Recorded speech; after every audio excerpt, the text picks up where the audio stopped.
we've gained a relationship over the last 3-4 years, where we've worked really, really hard together in order to progress. Not just him, but myself as well.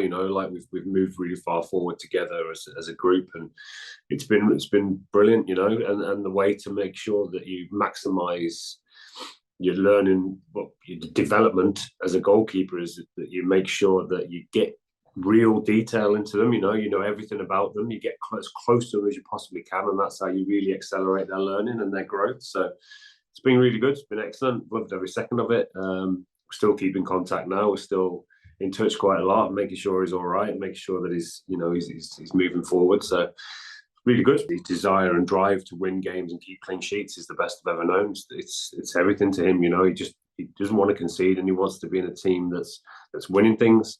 You got to remember, he's not really played the game till he reached like 28, 29 years of age, and that's now he's thinking, right, how long have I got left? I need to make sure I'm maximising, my career now. It's like he gets into Aston Villa's first team, and his career really kicks off from there. So he wants to make sure he's winning things now, because he's getting to, what is he now, 31?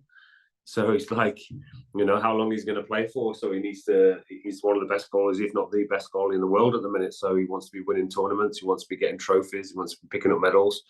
He's won, obviously, all you can with Argentina. Now he wants to win it domestically as well, and then in Europe. So he is the type of character to be pushing others around him to do that.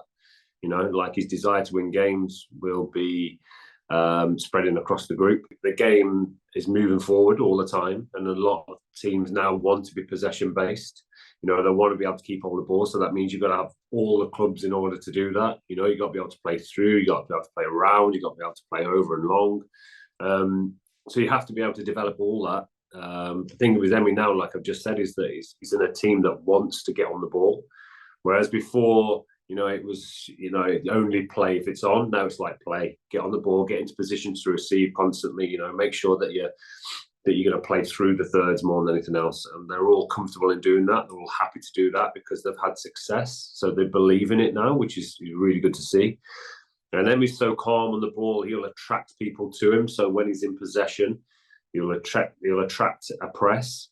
So then he's just really comfortable playing around that and knowing where his out ball is. So he's a perfect goalie really to have if you want a possession-based game. When you come into pressure and you come into a real press, which is what's going to happen if you're possession-based, teams are going to come right at you and going to press high. So he's cool enough and calm enough to see pictures quickly and play through and round and over that. So you have to have a good goalkeeper possession if you're going to play that way, else it all falls down. Obviously, he's drilling them well. Obviously, they're set up well. They're working hard in possession on the training pitch. But it's also, they're full of confidence because they know now that everybody wants to get on the ball. They're all on the same wavelength. So it's like, we're gonna do this together. We're gonna get on the ball, and then as soon as it breaks down, us as a unit, us as a team are going to make sure that we win it back as quickly as possible. And that's the key, that you're all on the same wavelength in and out of possession. You're all willing. As soon as it breaks down, you're a unit again, you're going. So you're not only comfortable in possession, everybody wants to get on it, which is key. Nobody's hiding. And then when it breaks down, a unit goes and hunts it back down again. So I think the way he sets up as well in terms of, the way he banks up against teams, the way they get into shape really quickly and really well. They're really hard to break down, and you can see that they're not conceding goals. They're keeping lots of clean sheets. They're really hard to break down as a unit. He's got everything, and he's still so young. He's so comfortable in driving, getting teams up the pitch. He's so quick. You don't realise how quick he is with the ball, and he just glides past people. But again, he's a good person. His work ethic, his drive, his desire is huge. So there's no limits to it, really. He just wants to improve. He wants to win. And again, it's work ethic. He's getting the right people into the team, that are going to work hard in and out of possession. And another one that's comfortable in possession, that can deal with the ball in tight areas. And then when it breaks down, he's one that works hard to get it back. He's adding goals to his game now, which is vitally important. He's getting in the right areas to be able to score goals. He's running beyond at times and causing teams problems.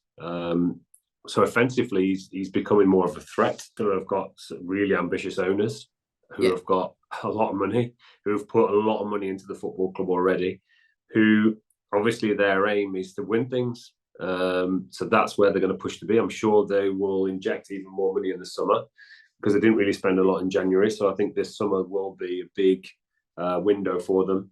So I think there'll be some big names coming in order for next season to have a real go.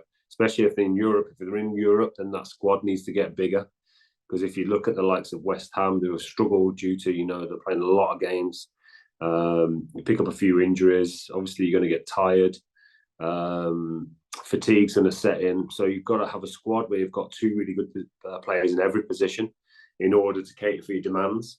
So they're going to have to invest. And hopefully they can get into Europe and hopefully can have a go in Europe. And that's where the club should be, let's be honest. I reckon if you put another 20,000 seats in that stadium, it'd fill. And there's a great atmosphere around the place at the minute. They're winning games. There's no better place to be. The place is rocking. So there's no reason why they can't get into Europe and have a right go, obviously with the finances behind it.